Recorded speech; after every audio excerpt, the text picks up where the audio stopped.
باقی وہ کہتے ہیں کہ جی دیکھیں میت کی طرف سے صدقہ ہو سکتا ہے، ہم کہتے ہیں جی۔ دعا ہو سکتی ہے جی۔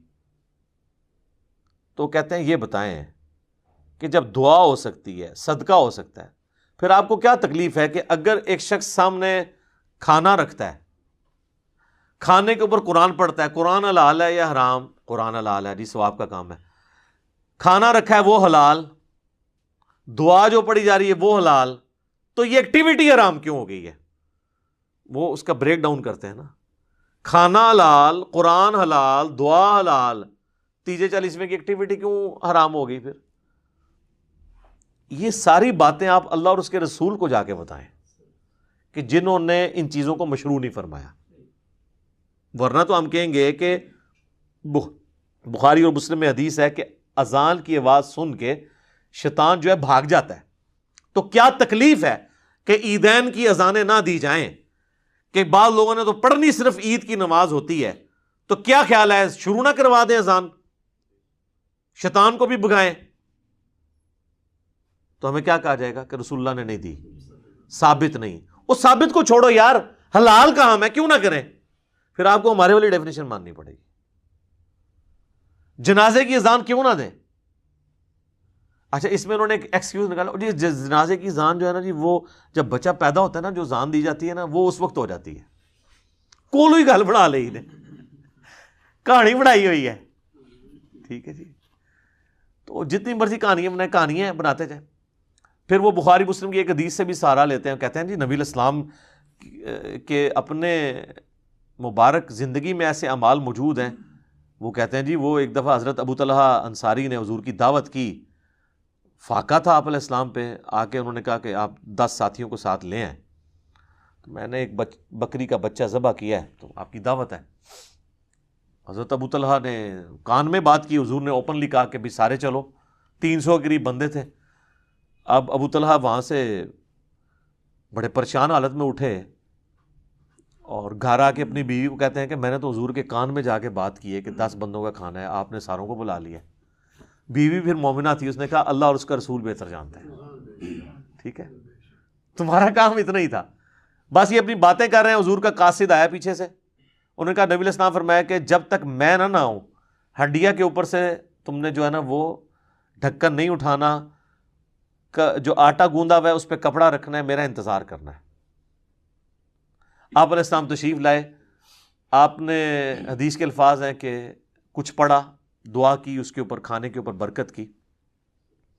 وہ کہتے ہیں ہم بھی تو یہی کرتے ہیں سب کچھ، لیکن اس کا آخری حصہ چھوڑ دیتے ہیں، اس میں آگے الفاظ ہیں نبی علیہ السلام نے اپنا لعاب دہن مبارک بھی اس میں ڈالا، ٹھیک ہے۔ اور پھر آپ فرمایا ڈھکن نہیں اٹھانا، بس اس میں سے سالن نکالتے رہنا ہے اور آٹے کے لیے پیڑے نکالتے رہنا ہے۔ 300 بندہ کھا کے چلا گیا، جب چلے گئے انہوں نے ڈھکن اٹھا کے دیکھا، سالن بھی اتنا تھا اور آٹا بھی اتنا ہی تھا۔ وہ حضور نے ہی کھلایا ہے، اللہ نے ہی حضور علیہ السلام کے ذریعے کھلایا ہے۔ تو اس کو وہ دلیل کہتے ہیں کہ جی ہم یہ جو تیجے 40ویں کے اوپر یہ جو کچھ کر رہے ہوتے ہیں نا، حالانکہ وہ کسی میت کے اوپر نہیں تھا، وہ تو کھانا کھلایا گیا تھا فاقہ نشین لوگوں کو، یعنی کس طرح ضرب تقسیمیں جوڑتے ہیں۔ تو اس کا تو مطلب یہ ہے کہ پھر آپ پھر تھوک بھی ڈالا کریں اپنا بیچ میں، ہاں جی، اور نہیں، اور یہ پھر آپ نے تھوک جو ہے رپورٹ بھی کرنا ہے، یہ نہیں ہے کہ آپ اندر ڈال دیں، یہ نہ ہو کہ آپ تھوک ڈالیں اور بار بتائیں نا، وہ پھر آپ نے لوگوں کو بتانا ہے کہ اس میں تھوک ڈالا ہے آپ نے، تو پھر آپ کے ساتھ لوگ اکرام مسلم والا معاملہ کریں گے۔ تو آپ اگر دلیل وہاں سے پکڑ لیں، پھر من و عن اس کو پورے کا پورا اپلائی کریں۔ تو نبی علیہ السلام نے اپنے کسی صحابی کے لیے یہ کام نہیں کیا، اپنے اہل بیت میں سے کوئی فوت ہوا ہے ان کے لیے ایسی ایکٹیویٹیز پرفارم نہیں کی ہیں۔ صدقہ کریں، دعا کریں، وہ جنرل ہے، باقی اس طرح کی ایکٹیویٹیز کو نبی علیہ السلام نے ایک جملے سے ہی ختم کر دیا ہے۔ صحیح مسلم میں حدیث ہے 2005، امام باقر علیہ السلام جو امام زین العابدین کے بیٹے ہیں اور مولا حسین کے پوتے ہیں، انہوں نے روایت کیا جابر بن عبداللہ سے، اور امام باقر سے ان کا بیٹا امام جعفر روایت کرتے ہیں 2005 نمبر حدیث کے، نبی علیہ السلام جب کبھی بھی خطبہ دیتے تو فرماتے اما بعد فإن خیر الحدیث کتاب اللہ وخیر الہدی ہدی محمد صلی اللہ علیہ وآلہ وسلم وشر الامور محدثاتها وکل محدثۃ بدعہ وکل بدعۃ ضلالہ وکل ضلالۃ فی النار۔ آگاہ ہو جاؤ، سب سے بہترین کلام اللہ کی کتاب ہے، سب سے ہدایت یافتہ راستہ محمد صلی اللہ علیہ وآلہ وسلم کا ہے. بدترین کام وہ ہیں دین میں جو خود سے داخل کیے جائیں. اس طرح کے تمام کام بدعتیں ہیں, تمام بدعتیں گمراہیاں ہیں, اور تمام گمراہیاں جہنم میں لے جانے والی ہیں. اللہم اجرنا من النار, آمین. تو جب آپ نے فرما دیا کہ ہدایت یافتہ راستہ میرا ہے, کل کو کوئی شخص جو ہے مغرب کے 3 کے بجائے 4 فرض پڑھے اور کہ جی میں نے زیادہ ہی پڑھے, اس میں کون سا غلط کام کیا؟ نہیں, نبی علیہ السلام کے بتائے ہوئے میں آپ نے خود سے چیزیں نہیں ایڈ کرنی. بخاری اور مسلم دونوں میں حدیث ہے, من احدث فی امرنا ھذا, جس نے ہمارے تعلیم کی ہوئی دین میں کوئی چیز داخل کی فہو رد, تو مردود ہے. ہاں دین اصل اپنی جگہ پہ موجود رہے, آپ اس کو فیسیلیٹیٹ کریں تو آپ کو ثواب ملے گا. وہ صحیح مسلم میں حدیث ہے, جس نے دین میں اسلام میں اچھا طریقہ جاری کیا, جتنے لوگ عمل کریں گے اس کا ثواب اسے ملے گا, اور جس نے عمل کیا اس کے ثواب میں بھی کمی نہیں ہوگی, اور جس نے جاری کیا تھا اس کو سب کا کمبائنڈ ثواب ملے گا, اور جس نے برا طریقہ جاری کیا تمام کا وبال اس پہ ہوگا, اور وہ جو خود کر رہے ہوں گے ان کے وبال میں بھی کمی نہیں ہوگی. اس میں الفاظ ہے سنتن حسنتن, یا حالت رفع میں پڑھیں سنتن حسنتن اور سنتن سیئتن, اچھا طریقہ اور برا طریقہ, اچھی بدعت اور بری بدعت نہیں. اور یہ حدیث بھی آدھی بیان کرتے ہیں. یہ پوری حدیث تو یہ ہے, نبی علیہ السلام کے پاس کچھ نیو مسلم آئے, وہ بڑے غریب تھے, آپ کے چہرے مبارک پہ آثار آ گئے پریشانی کے, اور آپ نے نماز پڑھنے کے بعد مسجد میں خطبہ دیا اور لوگوں کو ترغیب دلائی کہ اللہ کی راہ میں خرچ کرو. تو ایک صحابی گھر گئے, وہ اپنے گھر کا کافی سارا سامان لپیٹ کے ایک بہت بڑے تھیلے میں ڈال کے, جو صحابہ کہتے ہیں بڑی مشکل سے وہ گھسیٹتا ہوا مسجد میں آ کے سین میں رکھا. اس کو دیکھا دیکھی لوگ باقی بھی لے آئے, اور حضور علیہ السلام کا چہرہ مبارک خوشی سے دمک اٹھا جیسا کہ سونا چمک رہا ہوتا ہے. اور پھر آپ فرمایا جس نے اسلام میں اچھا طریقہ جاری کیا. جیسے میں کہتا ہوں امام بخاری امام مسلم نے ایک اچھا طریقہ جاری کیا ہے حدیث کی کتابیں لکھ کے.